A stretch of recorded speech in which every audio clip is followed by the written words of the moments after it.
Good afternoon. Hello from Ag Hill. I'm Rick Roush, and I'm the Dean of the College of Agricultural Sciences here at Penn State. And I'm delighted to welcome you to our College Connections monthly webinar series. This is a sixth session and our largest in terms of registrations ever. More than 1,000 people have signed up for this, and we were both honored by this and delighted that so many people are involved in the spotted lanternfly, because it will surely require broad-scale participation across the entire state of everyone to manage this pest. So as you know, the series is designed to give you a unique inside perspective of programs, people, priorities, and partnerships of Penn State College of Agricultural Sciences. Before we begin, please note that we are recording this session and we'll be sharing it via email with all who registered. Now, if you know someone who may be interested in what we cover here today, we encourage you to share with them a recording. We have a dedicated webpage, which you can find easily by searching PSU College Connections. And you'll also find a lot of extra information there. And I think during this presentation, you'll see a posting of some of the links as well. And you'll also find registration event information for upcoming events. Today's topic is the spotted lanternfly, where we are and why it matters. I'm joined here today by Dr. Julie Urban, who's a research associate professor in the Department of Entomology, and Jillian Stevenson, who's associate director of college communications. To kick today's session off, I'm excited to introduce Jillian Stevenson. In her role, Jillian focuses on building awareness and visibility of our college mission through proactive communications.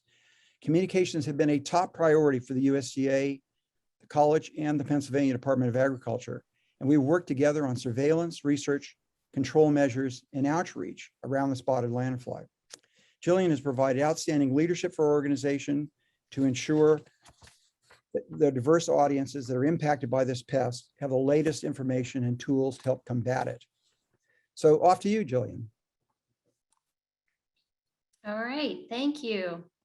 Share my screen here. Okay.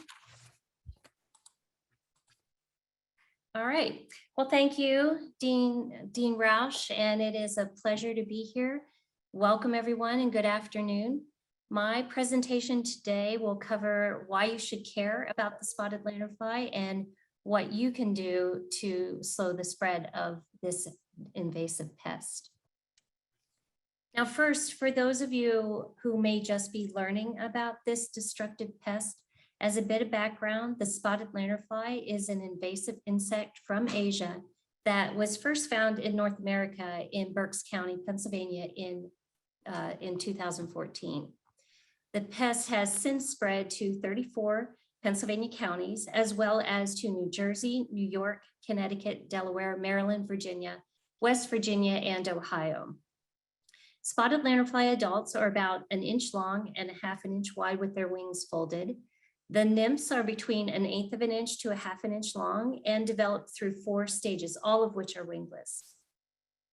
Egg masses have a gray mud-like covering, as you can see in this diagram or figure here, which can become dry and cracked over time. Older egg masses may lose their covering and appear as a column of 30 to 50 seed-like eggs. Egg masses can be found on trees, rocks, and many other surfaces. To help slow the spread of spotted lanternfly and to raise awareness of the dangers of transporting this insect and their eggs to a new home, the state has issued a quarantine order requiring the inspection of all items moving within and out of the area to prevent transport of any living life stage of this pest. Businesses, agencies, and organizations whose operations require movement of products or vehicles or other forms of conveyances are required to obtain a spotted lanternfly permit from the state. The spotted lanternfly permit is free, and compliance ensures that goods and conveyances have been inspected and are considered free of spotted lanternfly before moving. So to help a business determine if it requires a permit, the Pennsylvania Department of Agriculture has created a toolkit that takes a business through the decision process and then provides information on how to access the online permit training if needed. This toolkit also includes a handy checklist for drivers to help slow the spread of spotted lanternfly. And this resource is available online by visiting the Pennsylvania Department of Agriculture's website at agriculture.pa.gov, as you see there on the screen. So why should you care about the spotted lanternfly? Well, Penn State College of Agricultural Sciences economists have warned that this insect, if not contained, could drain Pennsylvania's economy of at least $324 million annually and cause the loss of about 2,800 jobs. At risk are $18 billion worth of agricultural commodities, including grapes and tree fruit, nursery plants, and hardwood lumber, as well as natural habitats, parks, and even our own backyards. So to manage the spotted lanternfly populations, minimize associated damage, and slow the spread of spotted lanternflies beyond currently quarantined counties, Penn State's College of Agricultural Sciences, the Pennsylvania Department of Agriculture, and the U.S. Department of Agriculture have formed a very strong partnership. In this collaborative relationship, the college and Penn State Extension are leading the research and education efforts.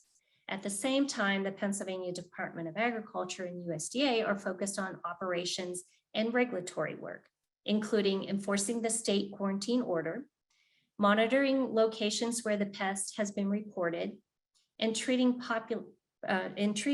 properties in high volume transportation corridors. All partners conduct outreach to inform citizens and businesses about spotted lanternfly. It's a complicated pest and it requires a consistent and coordinated message from all partners. So what makes it a complicated pest? The spotted lanternfly doesn't require a host plant that its offspring must feed on to be a viable host for eggs. It's good at spreading because it'll feed broadly on such a huge range of host plants across the habitat. But it especially likes tree of heaven, which is an invasive that comes from its native range. And it's good at spreading because it's an excellent hitchhiker on vehicles, trains, and other modes of transport. Additionally, the spotted lanternfly eggs are able to survive harsh winter temperatures, and they lay eggs on just about anything. And here are just a few examples. They'll lay eggs on outdoor light bulbs or patio furniture, fence posts, tires, camping equipment. In addition, we've seen them lay eggs on playground equipment, outdoor grills, flower pots, and those are just to name a few. And I'm sure many of you have seen them lay eggs on other outdoor items. And in heavily infested areas, they're everywhere. And I'm sure, again, some of you may have experienced this. They're in our backyards, they're in the chimneys, they're outside our homes on the windows. And here, a spotted lanternfly was even captured in a home security camera. And then you'll see also someone took a photo, posted it on social media where a spotted lanternfly was inside a clothing store there on a mannequin. And here's another example of egg laying on, as you'll see there in the top photo. This was a hat left outdoors in a shed, but some have also found the adult spotted lanternfly on their toothbrushes and even inside coffee mugs on their desk there. We've seen all of this come through on social media. So this type of invasion can lead people to desperate and dangerous measures, as captured in this photo where someone is actually using a propane torch to destroy spotted lanternfly. Or this post on social media where someone is using a salt gun to destroy this insect. And unfortunately, many people are tempted to use other home remedies that include household items such as glass cleaner or dish soap or cooking spray, vinegar, salt, garlic, cayenne pepper, just about anything. We've seen it all. But these may have the potential to harm humans, pets, and plants. They don't come with precise directions, may not even be effective, and their use can violate the law as well. But thankfully, Penn State Extension interprets the research being done at Penn State, and we translate that into information you can use to battle the pest in a responsible manner. An example of the type of resource that you'll find on our website listed here, that's the extension.psu.edu/spotted lanternfly. Here's an example of an article outlining some of the popular myths about the spotted lanternfly and setting the record straight. For example, it covers some of the myths such as pressure washing destroys spotted lanternfly, myth. Milkweed is toxic to spotted lanternfly, myth. Homemade sprays are safe and effective, myth. All of these are debunked in this particular article. So what can you do to help slow the spread of spotted lanternfly? You can stay informed and up to date about the research. You can manage the pest on your property. You can look before you leave, and I'll explain more about that in a moment. You can share this message with your knowledge about the pest with your family and friends. So how do you do that? Well, first, it's important to stay informed on the latest research and our management tools. One way to do this, as I have referred to before, is by visiting our website. And you'll hear a lot about the website here throughout the presentation. The website is full of helpful information for citizens and businesses on managing the spotted lanternfly on your property. The website will direct you to important resources such as the tools shown here to help you decide which actions are best to take in managing the spotted lanternfly to help slow the spread. Just know that there is no one silver bullet in managing the spotted lanternfly. And there is certainly not one size fits all management plan. However, these handy tools will walk you through reviewing and considering your management options, the tools and the timing in controlling spotted lanternfly for your specific situation. Additionally, our website has helpful fact sheets to keep both the agricultural industry and our residents informed of the latest spotted lanternfly management options. A few examples shown here include everything from fact sheets on managing spotted lanternfly in vineyards to how to use pesticides safely. If you have a question about spotted lanternfly and how to manage it, we most likely have a fact sheet for that. So I encourage you to visit the website. And in this environment where there are many sources coming at you with information, it's important for you to know that you can turn to Penn State Extension to provide science-based information you can trust. Another important role you can play in helping to stop the spread of the spotted lanternfly is what we call look before you leave. Before you travel or move any items within or outside of the quarantine area, check for and remove all stages of spotted lanternfly. You can use this really handy guide that is also available on our website, which takes you through a checklist of items to inspect before moving items. Another way we work to keep you informed is through our marketing efforts, and we can use your assistance in helping to share the message of this invasive pest. We have a strong social media presence through our ads, such as the one here that we created with our partnership with the U.S. Department of Agriculture. And this particular ad promotes our information on how to select a qualified pest management or lawn care company. And this ad, also developed in cooperation with USDA, provides a link to our resources on how to manage the pest on your property. If you see these ads or any of our other ads, we really want to encourage you to help us share our message. If you could share that with your friends and family, that helps us to reach a larger audience. And for those visiting any of the county fairs this summer or Penn State Ag Progress Days, which is coming up in August, or visiting one of our local extension offices, you'll find many resources that you can share with others to help us in educating that wider audience about this invasive pest. Such as this poster here that you see is our poster of the do's and don'ts on spotted lanternfly management. It's a really handy tool and a good poster to have and hand out. Or this handy wallet card with the basic facts about the pest, which also easily directs the visitors to our website for more information. Or this waterproof poster, which is excellent for posting in businesses at trailheads, at public parks, and just to name a few examples. Or this general information brochure, which is easily displayed by businesses on, say, the countertops or maybe in the checkout areas. And if you haven't already, I encourage you to sign up for our online newsletter, which always has the latest spotted lanternfly research and management options. And again, you can sign up for this newsletter through our website. And we encourage you again to please share this newsletter with your friends and family, again, to help us in sharing the message about this invasive pest. So as a review, we encourage you to do your part to help slow the spread by staying informed of the current research and management options by visiting our website, managing the spotted lanternfly on your property. And remember, you can reference our many resources on our website to determine which management action is best for you to take.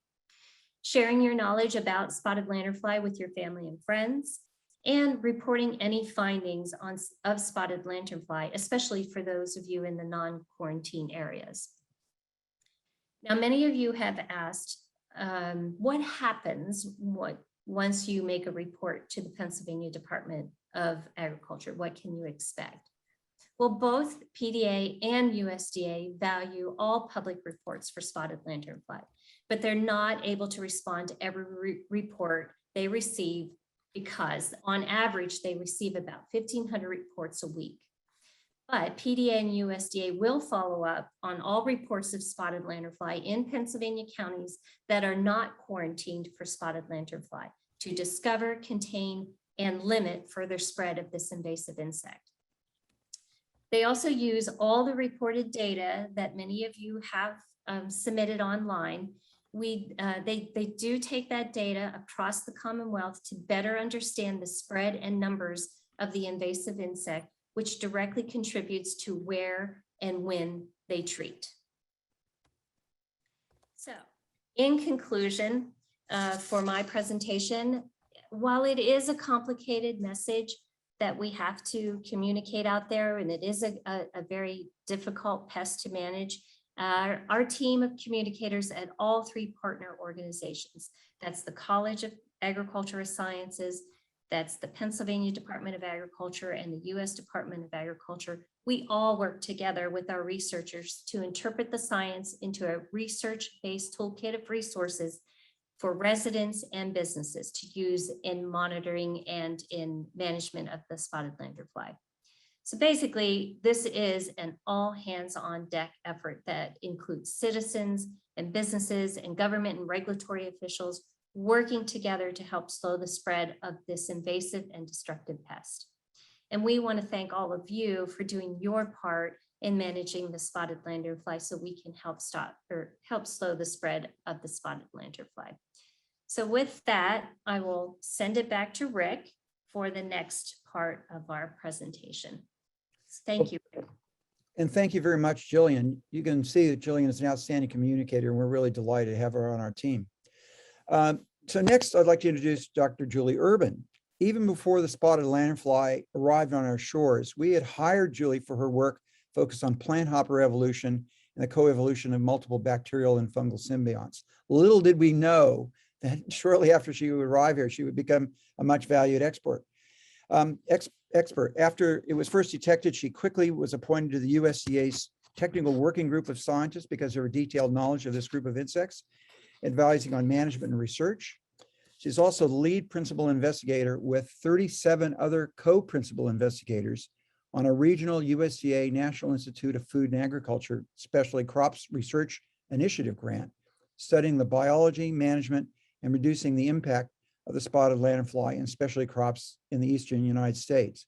It's no exaggeration to say that Julie's been leading research not just in Pennsylvania, but throughout the region. Julie earned her PhD in evolutionary biology from the University of Albany. Take it away, Julie. Hi, Rick. Thank you so much for the opportunity to be here. This is really a treat. Let me see if I can go ahead and share my screen. Can you see that? I can. All right, great. So I'm going to give you a little bit of a background on where we are with research and kind of explain why it is that this is such a complicated pest. And so Jillian did a great job in showing you and describing where it's at. This is a regional map. Basically, we see that spotted lanternfly, is throughout, 34 counties in Pennsylvania. It's found in all contiguous states with us. What's not shown on this map is that individual finds of lanternfly, no infestations, but individual finds have occurred on the West Coast in Oregon, as well as in multiple times in California. And so if we want to look in a little bit more detail here within Pennsylvania, okay, although lanternfly is present in 34 counties, it's not equally abundant throughout all of those counties. And so certainly it's heavier in eastern parts of the state because it's had a longer period of time to accumulate there. But even within like Berks County or any of the counties that would be that have been infested the longest and have the heaviest populations, even there it's very patchily distributed. And so I'll talk about why in terms of the biology. We're really worried about Erie. And it's not presently in Erie. It's not been detected in Erie. But when I get into my presentation, I'll talk about several steps that we're taking to really keep an eye on our grape growing region in Erie and what we're helping to do to hopefully prevent its establishment there. So Jillian described it. If you turn a spotted lanternfly over, you'll see the mouth parts are fused into a straw-like beak. And so lanternfly is a sap feeder. It's a phloem feeder. So specifically phloem is the plant fluid that contains what a plant produces in photosynthesis. So it's feeding on sugary plant sap. And so, and again, it lays its eggs pretty much everywhere because it's not very specific. It can feed on the sap of very many plants. And so here you can see plant hopper, you can see the lanternfly here with its proboscis in action inserted in the plant. And so Jillian mentioned the life cycle of the spotted lanternfly, but I just want to relate this to the timing of the calendar and then get into why it is that this thing is so complex and hard to manage. Well, lanternfly only goes through one generation a year. It overwinters in its egg stage. And then early in the spring, it hatches in end of April, beginning of May, and it goes through a series of instars. It has to molt to grow. So the first 3 instars are wingless, and they're tiny, and they're great little hoppers, and they feed on a really broad range of herbaceous plants. Their mouth parts are relatively small, and so they're really only able to penetrate more tender plant tissue. We see 4th instars. That's about where many of us are right now. If you have lanternfly in your area, we're seeing a couple adults, but most everybody's in the 4th instar stage. And here, if you have a population, maybe you're seeing it in your yard, at this point in time, you might really notice you're not seeing it. Okay, at this point, the 4ths, when they're red, they move on to woody tissues. So often they tend to like black walnut at this stage. Then now in the year, we're beginning to see our first adults. They'll feed on a variety of things. They seem to have a very strong preference for tree of heaven, Ailanthus altissima. And then they begin to lay eggs in September. And all of those pictures that Jillian showed you that were very horrific to some, exciting to others, of lanternflies in people's coffee and whatnot, is when they exhibit, like right before their mating time, they tend to move off the trees they've been feeding upon. And that's when we see them in flight, where they need to move on to feed to mature enough to be able to develop their eggs. And so I adjusted this a little bit and said, okay, why is it so hard to handle lanternfly?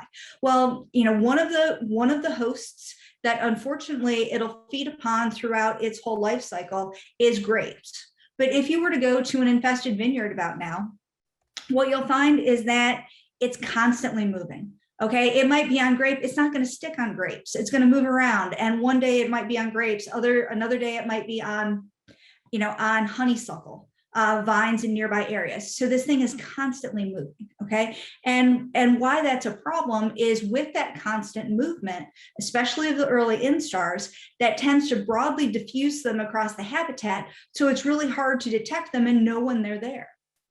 Similarly, with Ailanthus, even though it really likes it, it's going to be constantly moving on and off of it.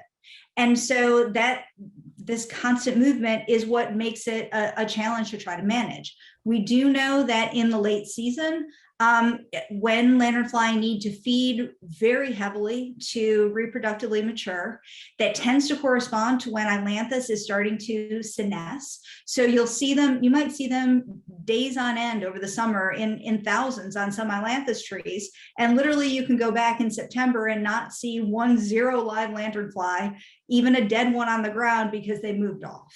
And so at that time, we know that maples and walnuts are also preferred hosts. But again, why this is a problem is because as this thing is moving and moving across host plants, it's moving across habitats. It's moving from vineyards into people's backyards, into forested and managed suburban landscapes. And its food choice is relative to what's around. So you could say, so basically we know it tends to prefer silver maple and red maple relative to sugar maple. But if it's the case that populations were to expand northeast more, and sugar maple was ubiquitous, let's say in upstate New York, Vermont, not to say it wouldn't feed on it. So it's very hard to predict what its food choices are because they're relatives. They're relative. So how do you know when you have a heavy infestation? Well, sometimes you know, okay? So this is a red maple. It's absolutely slackered with egg masses. But I can guarantee you, because we went back here later, when those hatched in the spring, they were there for a couple of months and then they moved off and they were gone from that immediate area. So Jillian mentioned, it's very important to do what you can when you see lanternfly at whatever life stage in high abundance. If you can do something to reduce them at that point, then you need to do it. But sometimes it's not very practical. Here you see this is a bad thing. And so you can see you have a really high abundance here in this vineyard, but again, very patchily distributed. Nearby areas might not have any that are detectable at all. And so to move on here, if we look at this across the calendar, there's a couple other things that contribute to lanternfly being such a bad problem. And one is the case that it overwinters its eggs. So it's in that egg stage 8 months a year. And because it can lay eggs on anything, that gives it 2/3 of the year to potentially move to new areas. So that's a big problem. Nymphs feed on a broad range of plants. It's hard to detect new infestations, as I said. Their feeding preference is relative to what's around. And then adults feed voraciously. And this is when we really see this as a problem with vineyards that I'll talk about. And so, where people are wondering, where can lanternfly establish and where is it going to spread? And so there's a number of different models. This is not from Penn State, this comes from USDA, but some of these models, this one in particular, use temperature, specifically overwintering temperature, to see where eggs might not be viable. And there you can see that lanternfly can get across at least much of the eastern US. Our work, some of the research we're doing is using, rearing lanternfly in captivity under various temperatures and observing hatch in the field. And we've created egg hatch models, and we have tools online that people can look up how many accumulated degree days, how warm has it been that year, to predict what percentage, when and what percentage of eggs will have hatched. So this is a good, useful tool. But some interesting work that Dennis Calvin, who's recently retired, has been involved in, and I'm working on with him, has to do with other life stages of lanternfly. If it could be the case that they might be more limited by their need to feed for so long. And so here, if we look at growing degree days, you see that regions in this map are cooler, they're less hospitable to lanternfly. And if we look at how many growing degree days they need to develop enough to lay eggs, we see that they need potentially as many as 1,700 degree days. And so these are the areas that are, sorry, my phone went off there. These are areas that are orange and whatnot. So you see there are some regions in Pennsylvania and certainly in the Northeast that might not be able to sustain populations of lanternfly. And again, we're currently working to continue developing these models. If you look at that, though, on the larger scale, that might be fortunate for a little bit of Pennsylvania and some of the Northeast, but that also shows you that things don't bode well for the rest of the country in terms of where lanternfly can persist. And so to move kind of quickly here, what does lanternfly damage? To date, we don't know it killing maples, trees in people's yards. It's known to kill vineyards. Here you see this, it killed grape and it will kill tree of heaven, again, with heavy accumulations of feeding over multiple years. And so here you can see this is a problem in a vineyard. Lanternfly come in from surrounding regions, and this requires growers to spray very frequently and at great economic cost. And you can see it looks like they've mulched with lanternfly beneath the grapes. But because they're feeding grapes of their phloem, that's basically their antifreeze for the grapes to survive the winter. And we think that's part of how lanternflies are damaging grapes in this system. Here, we've seen them move on to apples and stone fruit. And while this is very alarming, we've only ever seen them there for 2 to 3 weeks. We've seen no evidence of damage. So apple, stone fruit, even forest trees, we don't see any damage, which is a good sign. The only thing they don't like to feed on are conifers, but they get into conifers, they get into plant material. And so essentially we see economic impacts on nurseries, and we fear we might see it in greenhouses. But basically, because they get into everything, they're a problem in terms of shipping. You're not able to or supposed to ship materials to other states. They might not accept those materials.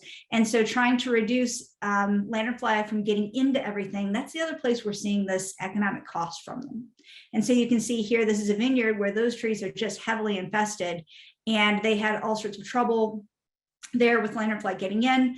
Our extension educators, Brian Walsh in particular, really helped work with this nursery to develop some best management practices about when they can stock their trucks, do it in the morning hours and lanternfly aren't active. So we're working on best management practices to try to make things a little bit easier for these operations. What else will lanternfly feed on? And so Heather Leach, who recently left Penn State, she's done some great work looking at testing the ability of lanternfly to survive on and potentially damage other agricultural crops. And so we did see reports of them, damaging not only tree of heaven, but cucumbers. She did a study seeing, can they live on these other plants?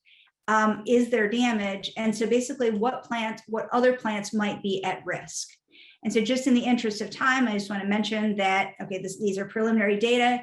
My postdoc and I are continuing this work this year, but basically we have that as a fact sheet on the extension website. A common question that we get is, does spotted lanternfly require tree of heaven? No, but certainly if you think, because lanternfly tends to move along rail lines and road corridors, you see this is a picture I took in Lewistown. Those are lined with tree of heaven. So often tree of heaven is important for it to establish in new areas. And so we're trying to take advantage of that. For one of the things we're doing in the Erie region, we're going to work with local growers to try to remove tree of heaven surrounding vineyards. And here we hope that by reducing this abundance of a highly preferred yet not essential host, that we can at least knock down the rate of population growth in this area. And so we're going to start that, preliminarily start that this year, but really hit this next year. And if we're successful, we think this will be the first really sustained attempt at doing this on a large scale. Also, in terms of work to protect the Erie region, Greg Krawczyk, one of our entomology researchers, is working on testing exclusion netting and insecticide treated netting around vineyards to come up with ways to block them from getting in the first place. So yes, that's where we're doing our tree removal.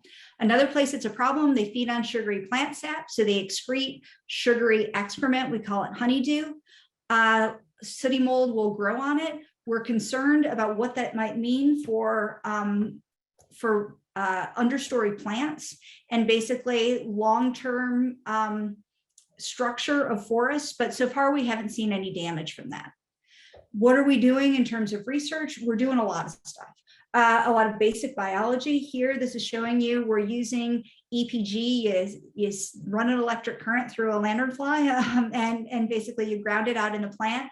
And essentially we're able to read waveforms that tell us when lanternfly is salivating, when it's penetrating phloem cells, xylem cells, whatnot.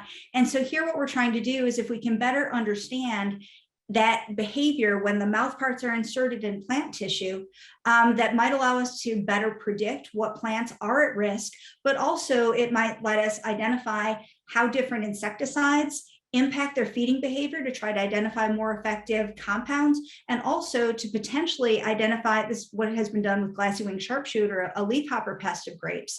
They're able to use this technology to try to identify aspects of grape plants, features of grape plants that make certain varieties more resistant to feeding damage. So that's more longer term, but we're working on that. Shorter term, we're doing very applied things. What we know is that no plant hopper, including lanternfly, is known to produce a chemical signal. And so, you know, people ask about beetle bags. Basically, to put up a beetle bag or something, we need a chemical lure. So far, we don't have a lure. What we're using is their behavior, their tendency to climb up tall surfaces. If you see them climbing up the side of a building or on your house, and essentially working in collaboration with power companies to put these pole traps that clamp on insecticide treated netting, because when lanternflies climb up it, they get killed. And we're using this to test whether or not these are effective tools for monitoring and potentially population control. And then to wrap up, we're working in collaboration with our research as well, with USDA and Pennsylvania Department of Ag, to try to improve their toolkit for what they're doing to knock down populations. And so actually just presently, there's a study going on at Blue Marsh where USDA loaned us their treatment truck that has an A1 mist sprayer. And so Gene Roush and other faculty and extension folks are testing the efficacy of this for knocking down lanternfly and looking at non-target impacts. But then also since 2018, with funding from Pennsylvania Department of Agriculture, we've been able to work with Penn State Berks to actually set up a field site where these are just the plants that I used in one experiment last year. Berks has put in rows of grapevines, and literally this is a staging site for us to put hundreds of plants and grow hundreds of plants to come up with insecticide recommendations based on research, do those feeding and damage studies, and many other things. And so to wrap up, we're working with other collaborators. Dean Roush mentioned we're leading a large grant. If you want to know what we're up to there, you can check out stopslf.org. A lot of this research is done on growers' land, and their contribution for land, of their land for our research was estimated at $5 million by NIFA for this. So that's great. Longer term, there's other collaborators who are looking at other biological control options, parasitoids that lay their eggs in lanternfly eggs or lay their eggs in living lanternfly, as well as pathogenic fungi. So a lot of different things we're looking at. Many of you, especially in the college, know this is there's a huge number of people working on this. I just want to express special thanks to two people who have been on the front line since day one, Emily Swackhammer and Amy Corman in the eastern part of the state. They've been living and breathing this since 2014. And we have a new entomologist in our department who's stationed up at Erie. So Flora is going to be new front lines, and she is helping us block the spread into Erie. And so many of us are working daily, and I just want to direct you back to any questions really are on the website, and remind you can report your sightings to our hotline number for bad fly. So with that, I will turn that back over to you, Dr. Roush. Thank you, Julie, for covering a tremendous amount of information about the biology in a short time period. Now, audience members, it won't surprise you that we had a lot of questions submitted, and Julie and Jillian tried to work answers into as many that were submitted before as possible. But you've been very busy on both the chat and the Q&A, and I'll try to run through them already. I noticed that Jillian's already answered Penny's questions, provide cards. One theme that comes up a lot in the chat was that people have observed them to be really high some years, and then they seem to disappear. And we see that everywhere, but it seems to be that they cycle a bit. Sometimes they're up. It appears that maybe some areas they really overutilize the host plants. Plants get sick or a bit drained of their phloem, their sap, and the adult spotted lanternflies then move away. They'll do their business somewhere else. It doesn't prevent them from coming back when the trees recover. So we've seen things go up and down with the movement of the pests. It's another one of the things that makes it very difficult to track this thing down and really keep on top of it, is the movement of the adults, which is much more substantial than we thought. So for example, there's a question, well, that's probably enough to answer that general question. Derek, Julie wouldn't have had a chance to find this one yet, but Derek ask about anybody following up on feeding on milkweed, because he's observed that the adults seem to be pretty docile. There are a lot of dead insects out of milkweed. We know that milkweed has lots of compounds that are toxic to some species of insects, but anybody, anything to comment about milkweed? I think Heather Leach has tested that and found that basically it did not kill them. I think we needed to replicate it because when she did that study, we had the adults and they tend to be somewhat heat sensitive. And so I think there might not have been good control survival, but that's something that either we're continuing at Berks or someone in Kelly Hooper's group is replicating this year. So we're on that. So preliminarily seems okay, but we want to test it more rigorously because it keeps coming back. Thanks. Timothy Wells raised a question. He said that there was a U-Haul to go to Ohio, and U-Haul was unaware of the extent of the problem and said that it's really the responsibility of the consumer. I suspect it's probably literally true that the consumers have got to check and make sure. But trailers and things are a prime target for these things to lay eggs on, and they get moved. So the fact that they were leaving on a trailer or some kind of unit from Pennsylvania going to Ohio is not a good thing. So we'll probably redouble our efforts to raise awareness about among rental car vehicle operators. Lamar asked a question about, should we be doing more to fix the imports of commercial trade and fix things at their source? This is a really big issue for the college. We've identified it as one of our key priorities going forward. I've been interested in this kind of a problem since about 1990. And based on a lot of population biology, you would suspect it's probably not individuals bringing in insects inadvertently that's the issue. It's probably commercial scale introductions of things. And probably in cases, there should have been a risk assessment for spotted lanternfly, and it should have required that people steam clean surfaces that they would obviously lay eggs on before they got introduced to the state. So there are places that quarantine can be tightened up, and probably it's one of the areas we want to try to work on more. So a number of questions were about the safety of treatments for bees, and the trial that Julie referred to at the end. We're looking at various kinds of treatments for spotted lanternflies, but we're actually spending a lot more time and collecting a lot more data on the impact on non-target species, ground living creatures, bees, other things that are on the trees. This year we're doing trials. We're using gypsy moth as a surrogate for a representative species, a caterpillar, for the different kinds of treatments. In work we did last year, there was one insecticide we've worked with, the technical name is Lanterfly, where we got about 90% control of the spotted lanternfly nymphs, but very low impact on non-target species, including pollinators, especially when the application was made by air. So that's an area that we're working on, but it's still early days. It's still impact on non-targets is a problem for a lot of these. Some people referred to work that we'd done on fungal control, where we had modestly good success in a trial in Norristown, but then we tried it in a big way last year at the Blue Marsh site. It spent a lot of effort on it, and it was very difficult to show that it was working in that environment. So we're still trying to figure out how to do more with that. Barry asked, what about the effects of the crops in China? You want to field that one, Julie?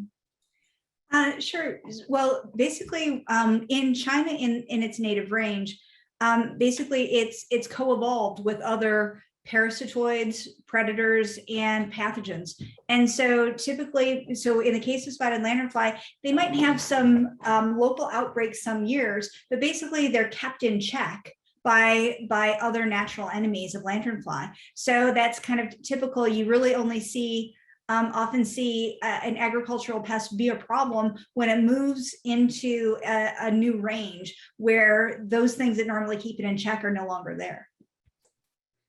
Right. So moving down, I'll keep with the chat for a moment, but don't worry, I'll get to the Q&A too. Has anybody seen birds, insects, mammals that are eating SLF? Yes, we've seen some consumption. There have been cases of dogs eating them, where apparently the dogs got a bit ill from eating the spotted lanternfly. It's a bit like hearing about animals that are eating cicadas with the brood X cicadas. And we've heard of chickens eating them and so forth, but as someone observed, they've got red coloring, especially on the last instar nymphs. And that's traditionally exactly the person who wrote is exactly correct. That's usually warning coloration for predators. And there is some evidence from studies done in Korea that they pick up something from Tree of Heaven that makes them at least makes predators sick. It's not as great as the story of monarch butterflies in terms of its efficacy and so forth, but there's probably something like that going on. Yep, mosquito fish eating spotted lanternfly doesn't surprise it. Love cucumber vines. Yes, that's one of the things that Julie referred to, and Heather Leach was studying this. And if they go after cucumber vines, I suspect there'd be other cucurbits you should be keeping an eye on as well. So actually, Rick, I talked with Shelby Fletcher in the department, who is the entomologist who works, with vegetable folks and whatnot. And he pointed out that Pennsylvania grows the most pumpkins of any state and has the most pumpkin farmers. And so we're going to put that in at Penn State Berks next year and test survivorship and damage to that just for that reason. Great. Dana Rhodes is with a senior manager at PDA, has jumped on to point out there's a checklist that can be used by homeowners who are leaving the state. Thank you, Dana. Let's see. When the weather cools, they slow down. That's true for all. Another person observed cardinals, wrens, gray catbirds, possibly they're probably picking off at least a few. Woodpeckers would surprise me. We don't know if they don't feed a lot on Tree of Heaven here under circumstance. They might, the warning coloration may be kind of a red herring. It might not really affect them. Let's see. High in Dauphin County. Yep. That's right. There are a number of places we know there are pretty good density out in the woods. So I think I probably touched on most of these. Let me then go to Q&A and run through the 58 questions that are there. People said they killed hundreds with sticky tape traps. Is there a better way? At what site do they mate? Is this going to continue to last? Well, the circle traps probably work better. I think that's what we're encouraging people to use now if they can do it. But yeah, for homeowners right now, getting good advice from our extension website and talking to people in extension would be very helpful. If you have a system you want to share with PSU, Julie, that's a question in the chat. Which one is that? I'm sorry. A question in the Q&A from Douglas White. You might want to look at that one. Okay. And see if there's an answer. Has there been any empirical evidence of reduction in populations? We think that overall across the state, they're probably on the increase. And as I said before, they'll go up and down locally, but they're expanding the range, and overall their populations are probably much higher and growing still. Let's see, downplay the risks. Group the down. Well, we think the risks are pretty high still. And they're probably in some areas to stall them, particularly protect the vineyard industry. Some pesticides will probably have to be used, because otherwise they're pretty tough to stop. Yeah, so someone, yeah. Let's see, I'm just trying to find any others that I haven't touched on yet. Okay, so are you saying the one from Douglas Wenzel, Emerald Ash Borer, Hemlock Woolly Adeldrid, seemed like a serious problem, that one? No, I was talking about Douglas White, who's right near the top. Oh, I'm sorry. And yeah, Douglas, you're right. That is say Wenzel.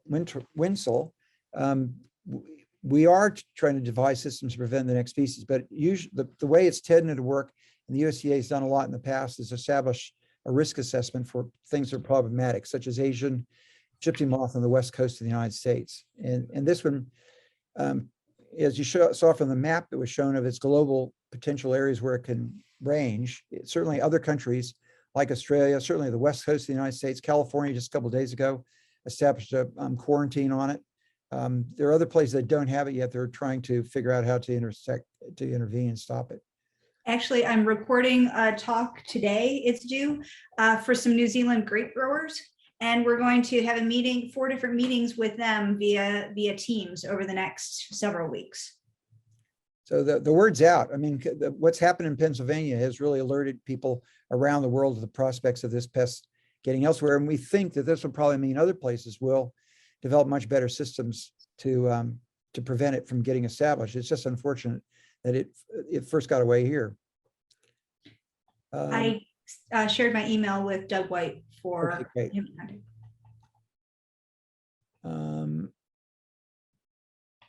So I think city arborists, again, talked to our extension team about and looked at the website for particular strategies. One of the things that Julie referred to is we are going to try this trial up at Erie of trying to see if we can take out as much tree of heaven as possible and see if we can suppress the populations there.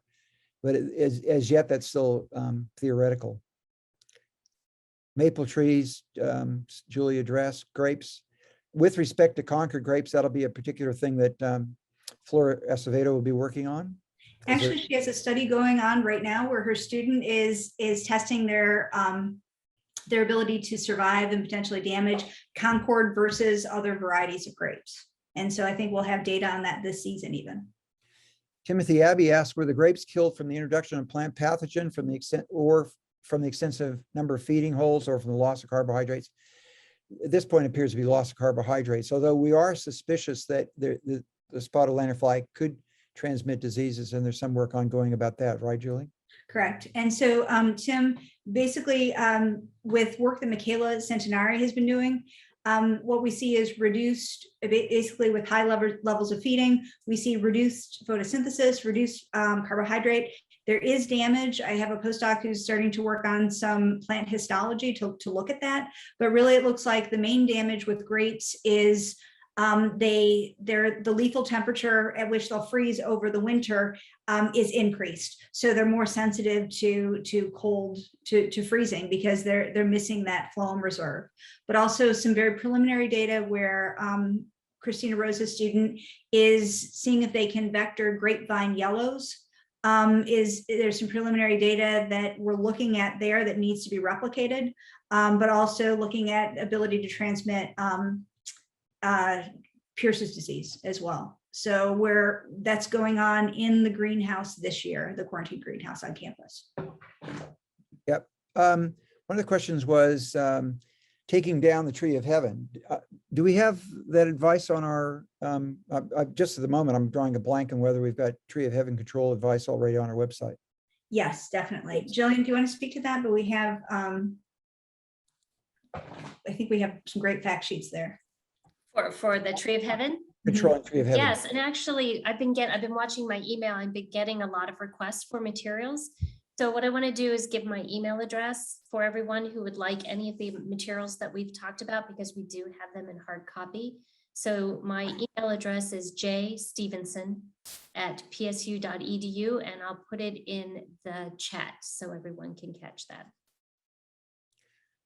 Maggie Baker asks, has anybody been successful in getting the railroad companies to partner in the fight? And Dana Rhodes has been successful. So PDA is increasingly, we're working more, PDA, the USDA and the college are working more closely with railroad companies and also the public utility companies. So Brian Walsh has been looking at these traps that Julie described, and the public utility companies have been very helpful in cooperating with us at putting some of these traps up for to evaluate their detection efficacy and so forth.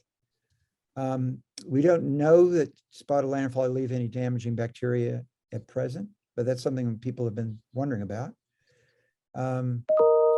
It's probably likely that over time, various kinds of predators out there will be more adept at attacking spotted lanternfly. But generally, the problem we have with most generalist predators is they're not effective enough, and either they're starting to eat more and more of them when they have the chance, or increasing their numbers to be able to do something about it. So it's really those parasitic wasps that Julie mentioned that have got the best prospects for being useful biocontrol agents, and we can get them in. On the tree of heaven, on the other hand, though, we have a very effective fungus that was first worked on by Don Davis in our Department of Plant Pathology and Environmental Microbiology, and it shows a great deal of promise to be a very inexpensive and effective control strategy for tree of heaven. The problem is that because it would effectively be used as a herbicide, it needs to be registered by the US EPA, and it's estimated it'll cost a couple of $1 million to do that. And we're still trying to pull the resources together to help try to push that through the US EPA. People have tried lure traps with the scent of Ailanthus, and it's just not working. They're very frustrating pests in that regard. Because usually whenever you have an invasive species, there'll be a sex pheromone or a feeding attractant or something that you can use. And unfortunately, spotted lanternfly doesn't have that. The most consistent thing that it does is to crawl up tall objects, which is why we're looking to these traps on poles. Is there a bibliography page in the presentation on the web? This is from Norris Muth. I think on, if you check out our grant webpage, stopslf.org, under resources, we might have one there, but then also I'll put in the chat, or I can respond to that. Charles Bartlett at University of Delaware has a site that's called Plant Hoppers of North America, and he has all references there. So another question was, can anyone indicate really effective methods or technology for effective fighting? Well, it's sad but true, but the most effective technology right now is insecticides. Two in particular, we're focusing a lot of attention on. Bifenthrin and dinotefuran are ones that we're focusing a lot of attention on and trying to find which ones work best with the least adverse effects on the environment. We've also been doing a lot of work looking at insecticidal oils to try to control the eggs, because the eggs are sitting there for 6 or 8 months. Once you find them, you've got a lot of time and opportunity to organize to control them, but there are challenges there, getting enough coverage of the trees and so forth. So I think the sad fact is the most effective things are a couple of insecticides, and that's not really where we want to be in the long term. You want to embellish that any, Julie? I think that summarizes it really well. Yeah. I saw a question about a deterrent. And so I was just writing to that. Basically, that's being tested. There's some preliminary data from last year that suggested deterrents might be effective in terms of against adults. Several of us have been testing that with nymphs right now. And so far that hasn't been as successful, but the nymphs are feeding on different plant tissue than the adults. And so that might be the difference, but certainly deterrents are very promising. We're working on it, as is a collaborator on our big grant, Dorothea Toll at Virginia Tech. So one of the questions in the chat was, isn't Tree of Heaven used as a trap tree? USDA and PD, I think, have both used it as a trap tree. We've looked at it too, and it's sort of, it's kind of, you got to decide which way you're going to go. If you're going to use it as a trap tree, you need to keep controlling them on there all the time, or they'll just come and feed and go away. For me, it seems like I'd rather just get rid of them altogether and not have to come back for the next 10 or 15 years, spraying them every year. But they have been used as a trap tree. It can work, but you have to be really on top of them all the time to make sure that it's not just, it doesn't become just a host tree. Neem oil, back on the Q&A, neem oil can be used, but it's a bit expensive. And as one of the commenters said, you have to be a little bit careful that it doesn't burn the tree or the leaves. What is the flight range for an adult spotted lanternfly? Initially, it was thought that they couldn't move very far at all, but Tom Baker and his team, Tom is in the entomology department and an internationally known insect chemical ecologist. They did a lot of work on this. And what the behavior is that spotted lanternflies will crawl up a tall object like a tree, and then leap off and go to the next place and glide along. And they can travel at least 100 yards, but in our experience with trying to protect vineyards, it looks like you need to have something on the order of 500 yards between the vineyard and other places, in places where spotted lanternfly can breed in order to be somewhat isolated. So it clearly moves further than we thought. And basically this kind of highlights one of the things that is somewhat problematic, but we're dealing with in our research, is that what lanternfly does in the field is often very different than what it does under controlled captive situations. And so although, in Tom Baker's studies, he found, yes, they exhibited these shorter bouts of flight, but then on certain days, especially when you have thermals and whatnot, we've observed them to move potentially miles. And so this is a similar problem with lanternfly. Does it require tree of heaven? Well, nobody's been able to establish a very strong colony of spotted lanternfly because they feed so much. Tracy Lesky at USDA has a colony of them going. But if I'm doing dissections looking at female reproductive development. And so she's been successful, but does the reproductive development in the lab, when they're not able to range on a lot of different hosts, even if you feed them as many trees and trade out your potted trees as you can, does that look like their true reproductive capacity in the field? We always have to ground truth and compare these lab studies with what we're seeing in the field to really know what Lanterfly is capable of, because when it's allowed to feed in the quote unquote wild, feeding on multiple hosts and whatnot, it seems like it has much better fitness than anything we're seeing under more controlled conditions. Thank you. Aaron Stevens asked about aerial applications. Last year, we used helicopters to make aerial applications of both the fungus Bavaria as well as the Diantephron. The fungus didn't work, unfortunately. We couldn't show any suppression. But the aerial application of Diantephron gave about 90% control and very minimal impact on non-targets. In fact, we couldn't see any statistically significant impact at all. We think it's because it's on the top of the tree and most of the non-targets are down close to the ground, so very little of the pesticide gets them. So I didn't get through all the questions, folks. We've had hundreds of questions submitted overall, and I hope we've at least given you a broad overview. A lot of, we'll keep track of a lot of these things and keep trying to answer them, maybe not individually, but at least provide the information on our website. There's too many replies for individuals, but we'll keep trying to incorporate the responses to these kinds of questions in our educational materials at our website. So your efforts will not go in vain by any means. So with that, we have to wrap it up. I'm sure that hopefully you'll join our next College Connections. I want to extend a special thank you to Julie Urban and Jillian Stevenson for the great work on this, not just today, but the work they've been doing over the last several years. I think there will be on your screen, there should be, Alan will be putting up some information on the next events, but especially the next one will be Connecting at Ag Progress Days, which is being held on August 10th to the 12th. During the Ag Progress Days, I'll be joined by the Department of Agriculture Secretary Russell Redding for discussion about economic issues affecting agriculture. So that, thank you very much. We really appreciate the intensity of your interest and effort in helping us, working all together to manage this threat. So thanks a lot and best wishes to all of you.